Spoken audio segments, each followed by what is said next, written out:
श्रीगणेशाय नमः। अथ श्री चन्द्रकवचं विनियोगः।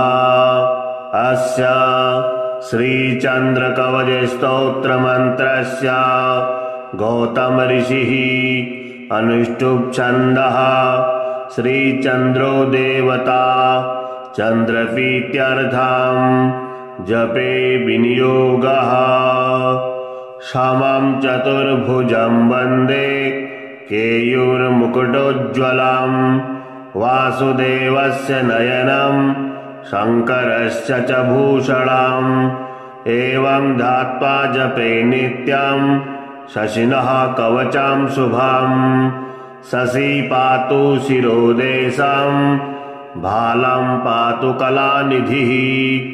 चक्षुषी चन्द्रमाः पातु श्रुति पातु निशापतिः। प्राणं शपाकरः पातु मुखं कुमुदबान्धवः। पातु कण्ठं च मे सोमः स्कन्दे जैवात्रिकस्तथा। करो सुधाकरः पातु वक्षः पातु निशाकरः। हृदयं पातु मे चन्द्रो नाभिं शङ्करभूषणः। मध्यं पातु सुरश्रेष्ठः कटिं पातु सुधाकरः। उरुतारापतिः पातु मृगाङ्को जानुनी सदा। अब्धिजः पातु मे जङ्घे पातु पादौ विधुः सदा। सर्वाण्यानानि चाङ्गानि पातु चन्दुखिलं वपुः। एतद्धि कवचं दिव्यं भुक्तिमुक्तिप्रदायकम्।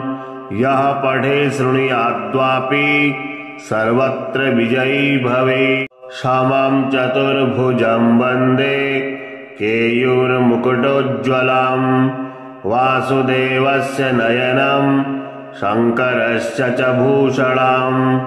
एवं ध्यात्वा जपे नित्यं शशिनः कवचं शुभम्। शशि पातु शिरोदेशं भालं पातु कलानिधिः। चक्षुषी चन्द्रमाः पातु श्रुति पातु निशापतिः। प्राणं शपाकरः पातु मुखं कुमुदबान्धवः। पातु कण्ठं च मे सोमः स्कन्दे जैवात्रिकस्तथा। करो सुधाकरः पातु वक्षः पातु निशाकरः। हृदयं पातु मे चन्द्रो नाभिं शङ्करभूषणः। मध्यं पातु सुरश्रेष्ठः कटिं पातु सुधाकरः।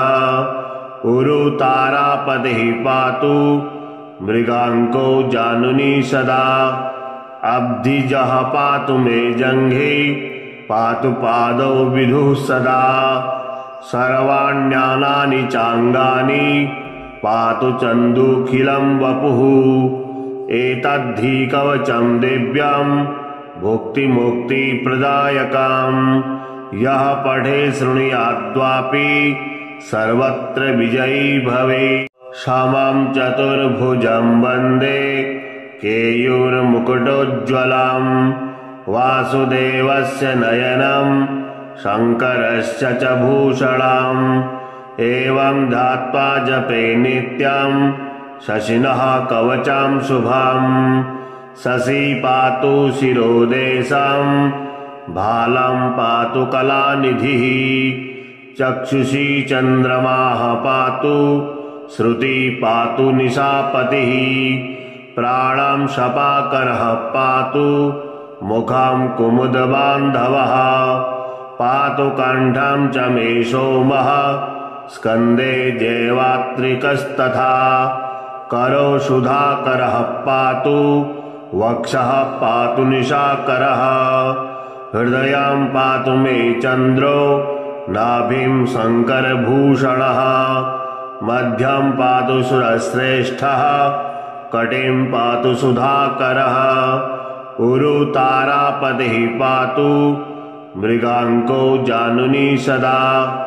अब्धिजः पातु मे जङ्घे पातु पादौ विधुः सदा सर्वाण्यानानि चाङ्गानि पातु चन्दुखिलं वपुः एतद्धि कवचं दिव्यं भुक्तिमुक्तिप्रदायकं यः पठे शृणुयाद्वापि सर्वत्र विजयी भवेत् क्षमं चतुर्भुजं वन्दे केयूरमुकुटोज्ज्वलं वासुदेवस्य नयनं शङ्करस्य च भूषणम् एवं ध्यात्वा जपे नित्यं शशिनः कवचं शुभं शशि पातु शिरोदेशं भालं पातु कलानिधिः चक्षुषी चन्द्रमाः पातु श्रुति पातु निशापतिः प्राणं शपाकरः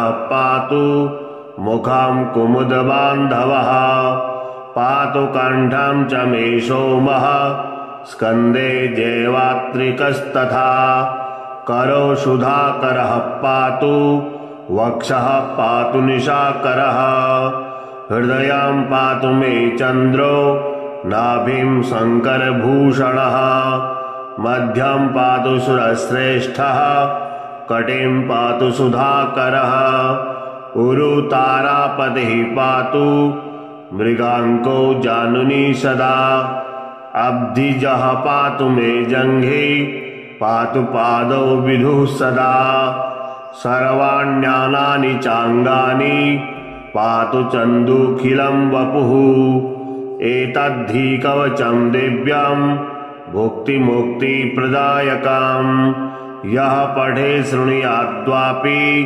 सर्वत्र विजयी भवेत् क्षमं चतुर्भुजं वन्दे केयूरमुकुटोज्ज्वलं वासुदेवस्य नयनं शङ्करस्य च भूषणम् एवं ध्यात्वा जपे नित्यं शशिनः कवचं शुभं शशि पातु शिरोदेशं भालं पातु कलानिधिः चक्षुषी चन्द्रमाः पातु श्रुति पातु निशापतिः प्राणं शपाकरः पातु मुखं कुमुदबान्धवः पातु कण्ठं च मे सोमः स्कन्दे जैवात्रिकस्तथा करो सुधाकरः पातु वक्षः पातु निशाकरः हृदयं पातु मे चन्द्रो नाभिं शङ्करभूषणः मध्यं पातु सुरश्रेष्ठः कटिं पातु सुधाकरः उरुतारापतिः पातु मृगाङ्को जानुनी सदा अब्धिजः पातु मे जङ्घे पातु पादौ विधुः सदा सर्वाण्यानानि चाङ्गानि पातु चन्दुखिलं वपुः एतद्धि कवचं दिव्यं भुक्तिमुक्तिप्रदायकं यः पठे शृणुयाद्वापि सर्वत्र विजयी भवेत् क्षमं चतुर्भुजं वन्दे केयूरमुकुटोज्ज्वलं वासुदेवस्य नयनं शङ्करस्य च भूषणम् एवं ध्यात्वा जपे नित्यं शशिनः कवचं शुभं शशि पातु शिरोदेशं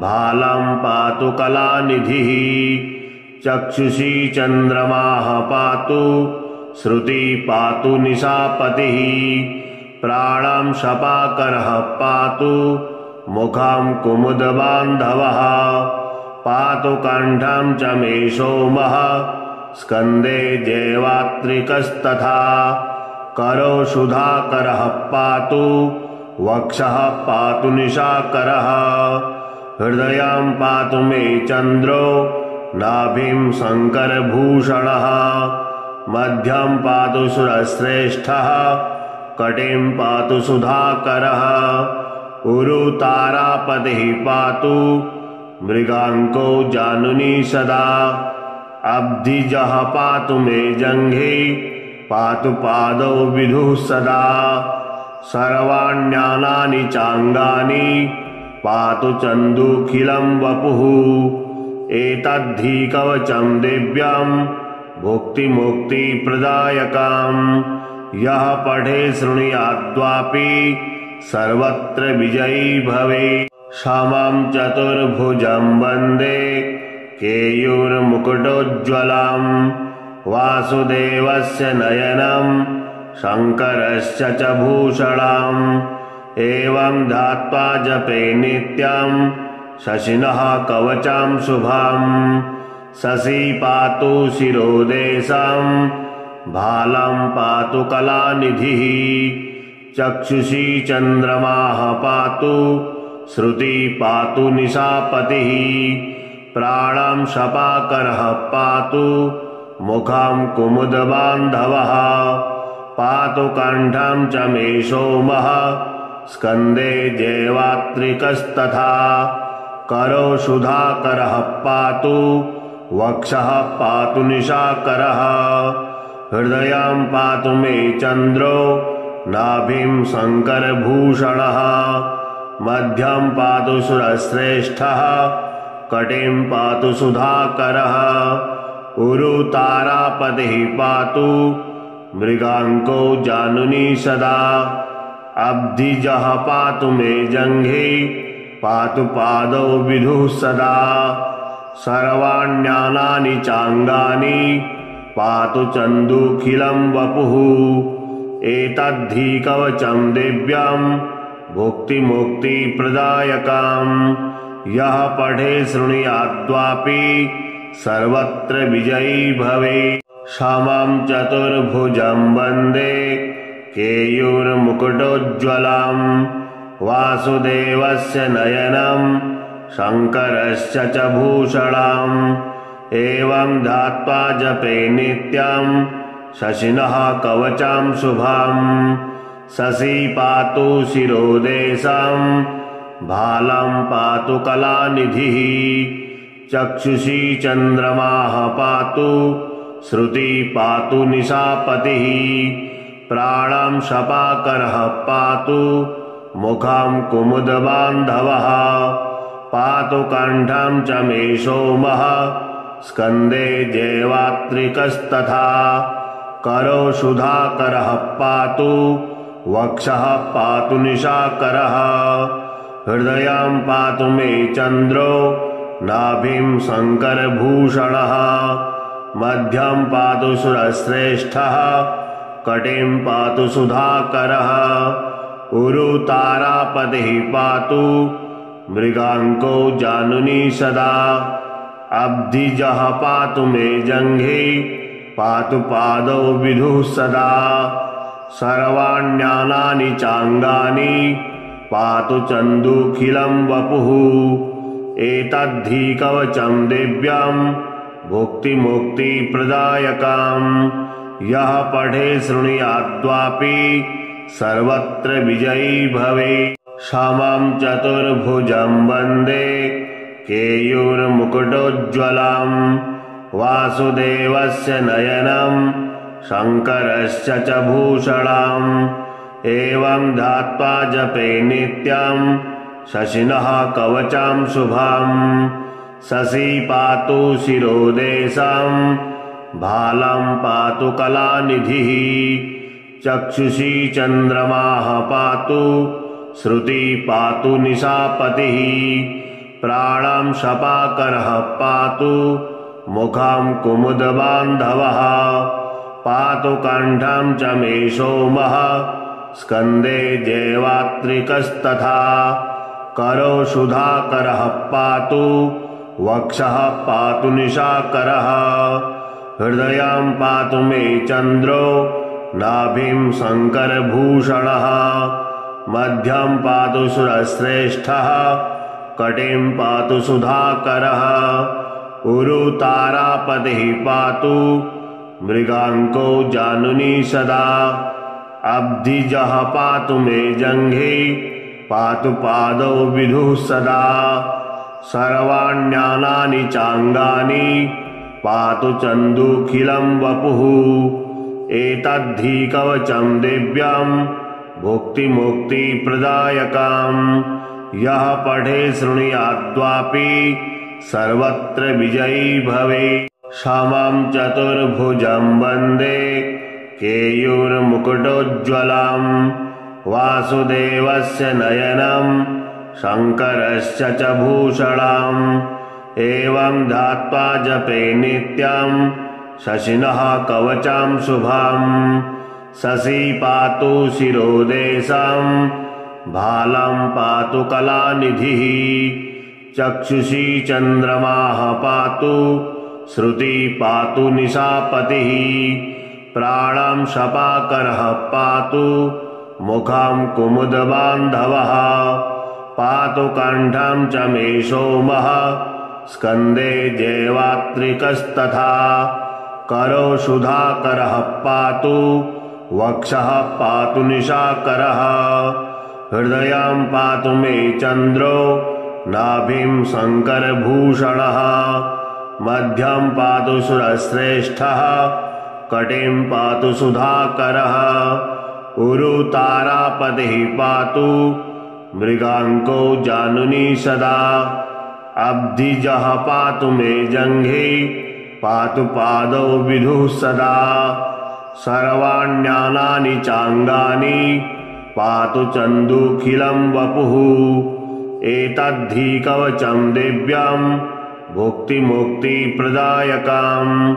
यः पठे शृणुयाद्वापि सर्वत्र विजयी भवे। क्षमां चतुर्भुजं वन्दे केयूरमुकुटोज्ज्वलां वासुदेवस्य नयनं शङ्करस्य च भूषणाम्। एवं ध्यात्वा जपे नित्यं शशिनः कवचां शुभाम्। शशि पातु शिरोदेशं भालं पातु कलानिधिः। चक्षुषी चन्द्रमाः पातु श्रुति पातु निशापतिः। प्राणं शपाकरः पातु मुखं कुमुदबान्धवः। पातु कण्ठं च मे सोमः स्कन्दे जैवात्रिकस्तथा। करो सुधाकरः पातु वक्षः पातु निशाकरः। हृदयं पातु मे चन्द्रो नाभिं शङ्करभूषणः। मध्यं पातु सुरश्रेष्ठः कटिं पातु सुधाकरः। उरुतारापतिः पातु मृगाङ्को जानुनी सदा। अब्धिजः पातु मे जङ्घे पातु पादौ विधुः सदा। सर्वाण्यानानि चाङ्गानि पातु चन्दुखिलं वपुः। एतद्धि कवचं दिव्यं भुक्तिमुक्तिप्रदायकम्। यः पठे शृणुयाद्वापि सर्वत्र विजयी भवे। क्षमां चतुर्भुजं वन्दे केयूरमुकुटोज्ज्वलां वासुदेवस्य नयनं शङ्करस्य च भूषणाम्। एवं ध्यात्वा जपे नित्यं शशिनः कवचां शुभाम्। शशि पातु शिरोदेशं भालं पातु कलानिधिः। चक्षुषी चन्द्रमाः पातु श्रुति पातु निशापतिः।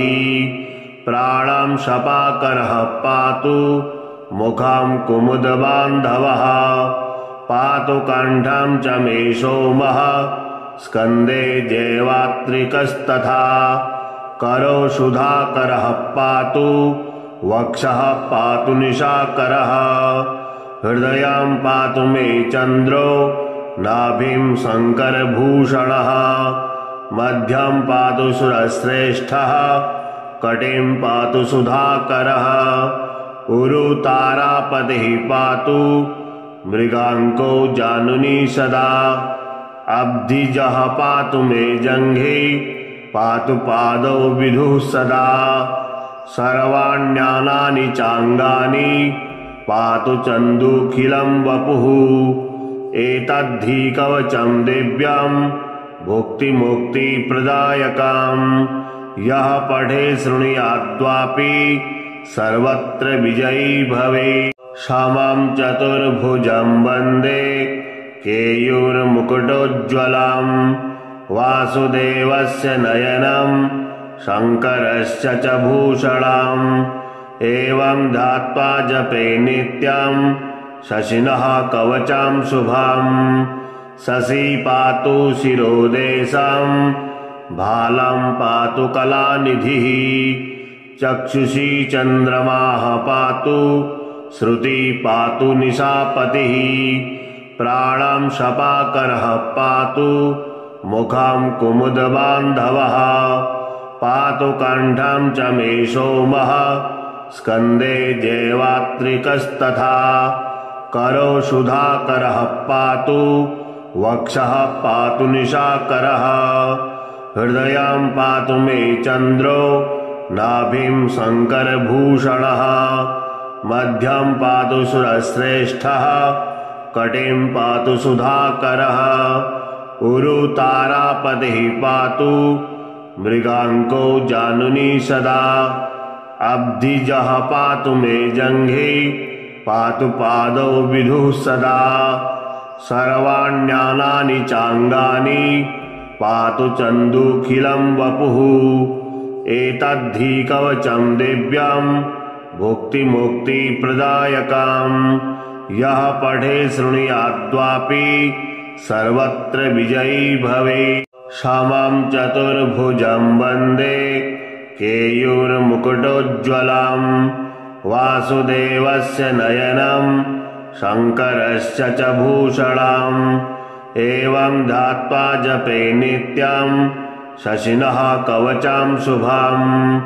शशि पातु शिरोदेशं भालं पातु कलानिधिः चक्षुषी चन्द्रमाः पातु श्रुति पातु निशापतिः प्राणं शपाकरः पातु मुखं कुमुदबान्धवः पातु कण्ठं च मे सोमः स्कन्दे जैवात्रिकस्तथा करो सुधाकरः पातु वक्षः पातु निशाकरः हृदयं पातु मे चन्द्रो नाभिं शङ्करभूषणः मध्यं पातु सुरश्रेष्ठः कटिं पातु सुधाकरः उरु तारापतिः पातु मृगाङ्को जानुनी सदा अब्धिजः पातु मे जङ्घे पातु पादौ विधुः सदा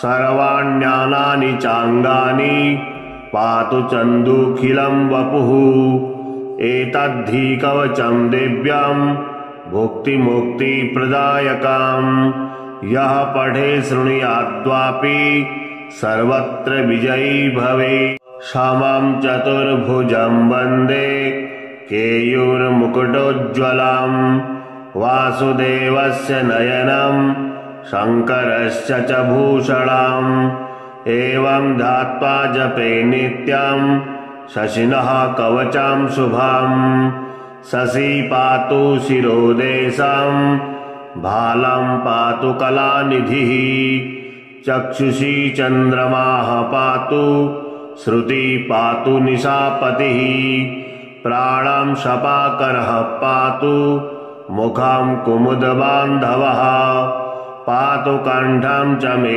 सोमः स्कन्दे जैवात्रिकस्तथा करो सुधाकरः पातु वक्षः पातु निशाकरः हृदयं पातु मे चन्द्रो नाभिं शङ्करभूषणः मध्यं पातु सुरश्रेष्ठः कटिं पातु सुधाकरः उरु तारापतिः पातु मृगाङ्को जानुनी सदा अब्धिजः पातु मे जङ्घे पातु पादौ विधुः सदा सर्वाण्यानानि चाङ्गानि पातु चन्दुखिलं वपुः एतद्धि कवचं दिव्यं भुक्तिमुक्तिप्रदायकं यः पठे शृणुयाद्वापि सर्वत्र विजयी भवेत्।